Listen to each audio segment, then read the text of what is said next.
ആലപ്പുഴ, കോട്ടയം ജില്ലകളിൽ പക്ഷിപ്പനി സ്ഥിരീകരിച്ചു. കോഴി, താറാവ്, കാട എന്നിവയിലാണ് രോഗം കണ്ടെത്തിയത്.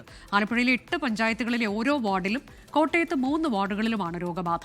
അശ്വിൻ പാലാഴി വിവരങ്ങളുമായി. അശ്വിൻ, ഇതൊരു വലിയ ആശങ്കയാണ്, നമ്മൾ എല്ലാ വർഷവും കേൾക്കുന്നതാണ്. പ്രത്യേകിച്ച് ഇപ്പോൾ ഇത് ക്രിസ്മസ് വിപണിയൊക്കെ ഏത് തരത്തിൽ ബാധിക്കുമെന്നൊരു ആശങ്ക കൂടി കർഷകർക്ക് കാണും. വിവരങ്ങൾ. അനുജ, തീർച്ചയായും ആശങ്ക നിലനിൽക്കുകയാണ്. ഭോപ്പാലിലെ high security animal disease diagnostic ലബോറട്ടറിയിൽ നടത്തിയ പരിശോധനയുടെ സാമ്പിളിന്റെ റിസൾട്ടാണ് ഇന്ന് മൃഗസംരക്ഷണ വകുപ്പിന് നൽകിയിട്ടുള്ളത്.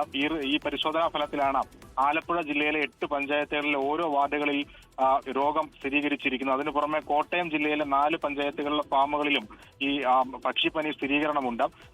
ആലപ്പുഴയിൽ അത് നെടുമുടി പഞ്ചായത്തിൽ മാത്രമാണ് കോഴികളിൽ പക്ഷിപ്പനി കണ്ടെത്തിയിരിക്കുന്നത്. മറ്റ് ചെറുതന, കരുവാറ്റ, കാർത്തികപ്പള്ളി, അമ്പലപ്പുഴ അടക്കമുള്ള മറ്റ് 7 പഞ്ചായത്തുകളിൽ താറാവുകളിലാണ് ഈ രോഗബാധ സ്ഥിരീകരിച്ചിരിക്കുന്നത്. അത് കോട്ടയത്തേക്ക് വന്നാൽ 4 പഞ്ചായത്തുകളിലാണ് കുറുപ്പന്തറ, മാഞ്ഞൂർ, കല്ലുപുറയ്ക്കൽ, വേളൂർ എന്നീ വാർഡുകളിൽ രോഗബാധ കണ്ടെത്തിയിരിക്കുന്നത്. ഇവിടെ കോഴികൾക്കും കാടകൾക്കും പക്ഷിപ്പനി സ്ഥിരീകരിച്ചിട്ടുണ്ട്. നിലവിലിപ്പോൾ ക്രിസ്മസ്, ന്യൂ ഇയർ വിപണി സജീവമായി നിൽക്കുന്ന സാഹചര്യമാണ്.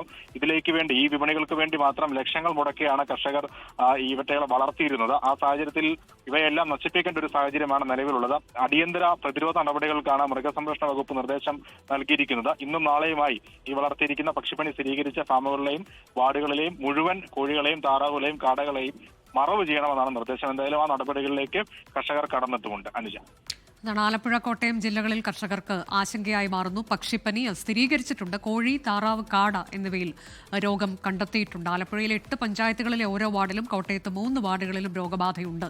ലോകത്തെവിടെയായാലും ഏത് സമയത്തും 24 വാർത്തകളും ഓഗ്മെന്റഡ് റിയാലിറ്റി പാക്കേജുകളും എക്സ്പ്ലെയിനറുകളും വിശദമായി കാണാൻ ഞങ്ങളുടെ യൂട്യൂബ് ചാനൽ നിങ്ങൾക്ക് സബ്സ്ക്രൈബ് ചെയ്യാം.